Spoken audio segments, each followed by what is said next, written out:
Kenyam. Tin bu kon ke lingwa seme to kon ke roini dangro che roi tin mandan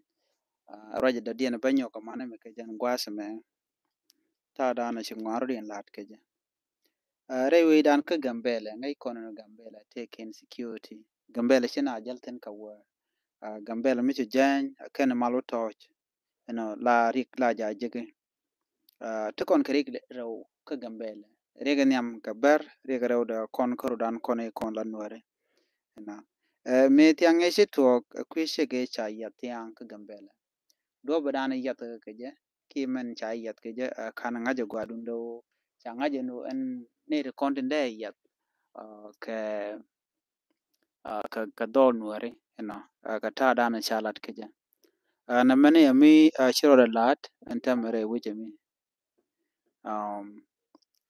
na mokel ko cha shi ma cha je ya ta ka gambele no kai ci yere long la dan chalat ke jam marewde ta danan ci ngwan nuare man ci ko ten ko te ke ngwan mi ci wona no dong de mul de ring de ja ko ke de ja tal ke de ja kel rode shane ne turu de kene video de ka gambelen wala cha ja ke police ne no no mo mi ci lat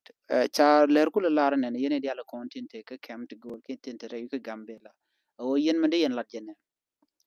mande yen lat chagwano de yen kok enering chia ring chia de kok chia de pe kering cham jene no chagwa gwawojen bisham niring mngejen ring me be kan mane ki ring me ring mo gwam lo ro ko de cham ko dong de ring de cham ring cho ro lot cha kul jogo no kering kon ga cham shit kering mol no kon ga ring jok ring nyawa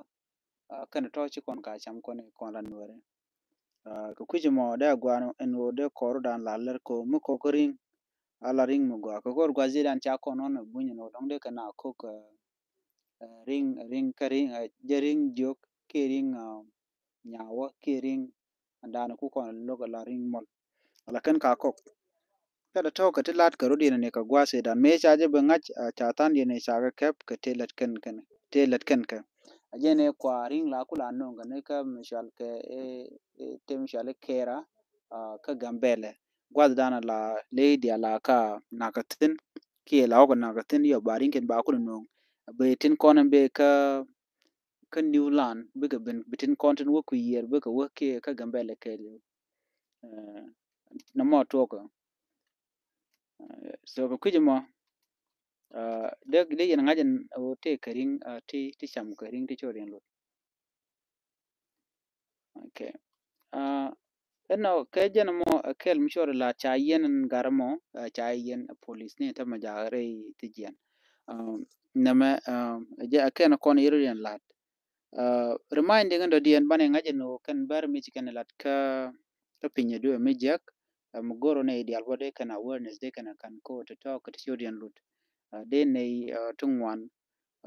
de kan manan le rode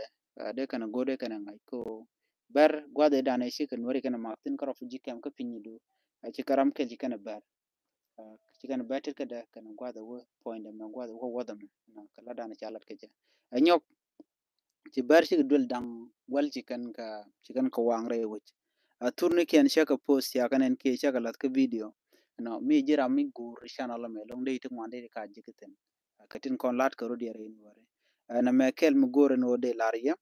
kan kono ko lere to wan ko kien yemene jako de yen manan le ro enta me yen gwas me yen ngai enta me gajen gwas me la so Sudan team kan United States team ngarken enta mo ka ngarka ngai yen chenge dan sha America cha de dak team South Sudan wa South Sudan wa jelenya ka kel garwade kel karwade la point kel karwade jan walen kam minyo da gwano la team South Sudan buma wi mon kelyo America team ke basketball team dian dal ne tun wan lon kaje murai ko anta ma ka ngarka ke second time ko ngaba winner tonight and I hope that if South Sudan should win da magwalon ko Duob dan de Sudan de win ke je uken de kamal kana mat ka nugre wich ka Sudan de kana jaga jata wano janda na gor kona ban me rach kati ko kien ko kor gwasen be ke jen gwas men tama bana wo ko bana mandan le rode ka ki basketball ka ke jen gwasme won ka gwasen be bana ka gwich no chen ka bunyot gwada me ba je gor no ba ka o shek ka gwada dana ge gatin